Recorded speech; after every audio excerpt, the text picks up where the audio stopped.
हाँ तो एहसान नहीं किया है सूट भिजवा कर। मैंने नहीं कहा था। ठीक है वापस मंगवा लो अपना सूट, मैं वैसे भी उतरन नहीं पहनती किसी की। हाँ मारिया अपना सूट मंगवा लो। ओके सिद्रा, बात सुनना।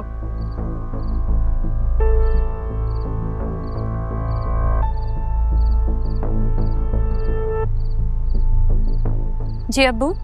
खाना खत्म करने के बाद मेरे लिए चाय बना दो।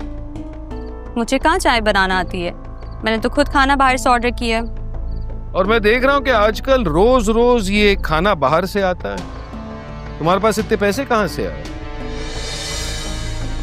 कौन भेज रहा है ये खाना? मेरे अपने पैसे हैं, मैं क्यों किसी से मांगूंगी। सिद्रा, छोड़ दो ये सारी हरकतें, इन बातों में कुछ नहीं रहा।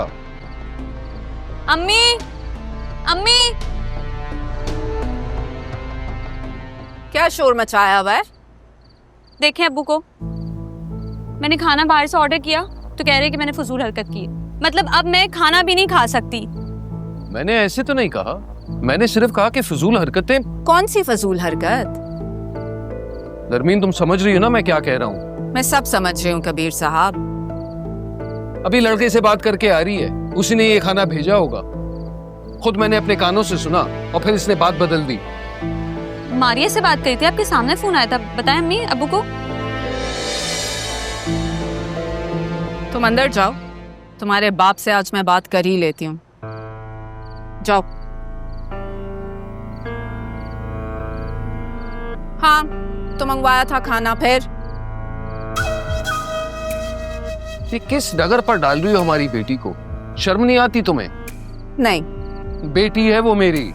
बेटी वो मेरी भी है, जिसकी जिम्मेदारी मैंने खुद उठाई है। तुमने जो कुछ कमाया अपनी माँ को दिया या खुद लुटाया? ये 4 फूलों के गजरे और 3 कांच की चूड़ियों से जिंदगी नहीं गुजरती है कबीर साहब। उसके लिए मेहनत करनी पड़ती है, कुछ कमाना पड़ता है जो तुमसे होता नहीं है। अपनी बेटी का ख्याल मैं खुद रख सकती हूँ, तुम सिर्फ अपने आप को देखो। और हाँ, खाना मैंने मंगवाया था और मेरी बेटी सच में अपनी सहेली से बात कर रही थी, समझे?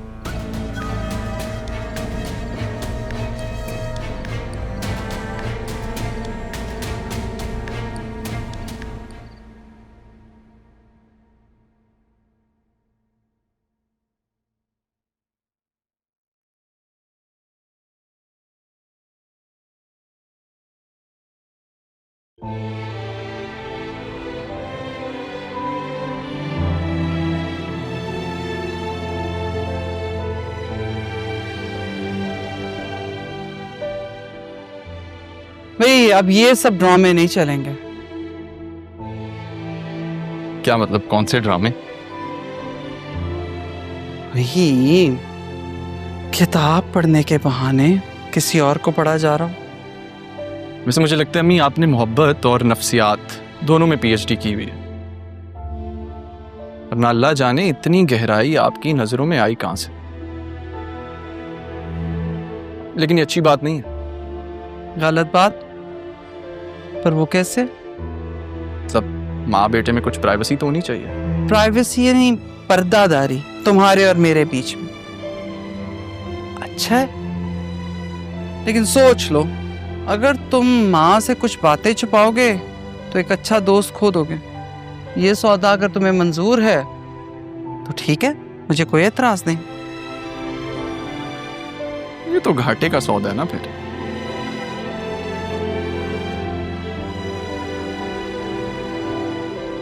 क्या हुआ अम्मी? बेटा ये गलती से भी किसी के सामने नहीं आनी चाहिए। मतलब? देखो अरमान, मैं माँ हूं, इसी तरह तारा भी एक माँ है। हाँ वो इस घर में मुलाजमा बनी हुई है, लेकिन सिर्फ राहा के करीब रहने के लिए। और जिसके लिए वो इतना सब कुछ झेल रही है बेटा, उसके लिए किसी की आंख में मैल आए, ये वो कभी बर्दाश्त नहीं करेगी। मेरी आंख में राह के लिए महल, ये क्या कहती अम्मी? जिसके लिए दिल में मोहब्बत होती है ना, उसके लिए आंख में महल पैदा ही नहीं हो सकती। वैसे क्या ही होता ना अगर मोहब्बत जात पात ऊंच नीच देख के अपनी खुद हूद में रहती।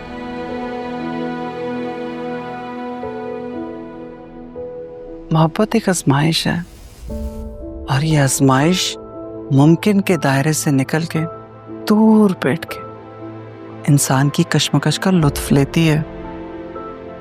वैसे अम्मी, इतने हौसले वाली बातें आपने सीख कहाँ से ली? आपके पास तो कोई डिग्री भी नहीं है, मानना पड़ेगा। वक्त बेटा, वक्त इंसान को सब कुछ सिखा देता।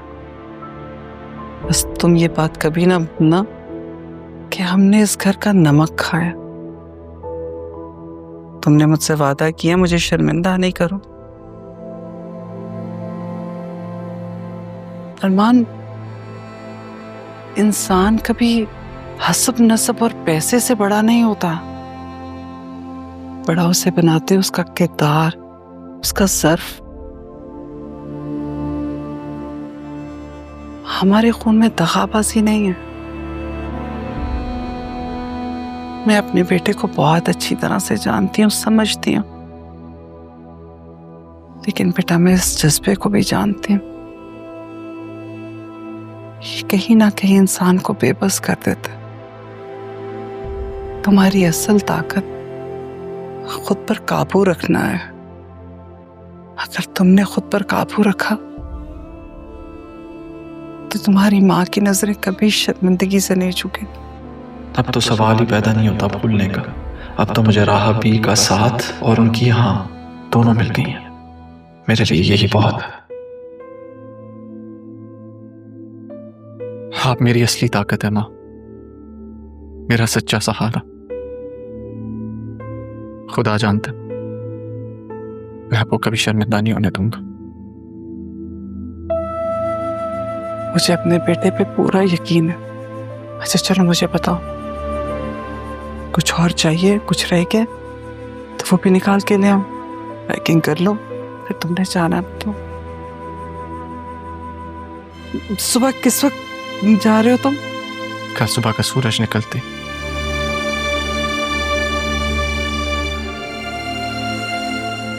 अल्लाह मेरे बेटे को कामयाब करे और उसको अपनी हिफाजत में रखे। खुद दिल लगाकर मेहनत से काम करे। देख लो किसी चीज की जरूरत है तो मैं ले आऊं, नहीं तो सब ले आया था मैं। ये पुराने कपड़े आपने कहाँ से निकाले हैं माँ? पढ़ाई में भूल ही गया था कि ये सब भी है।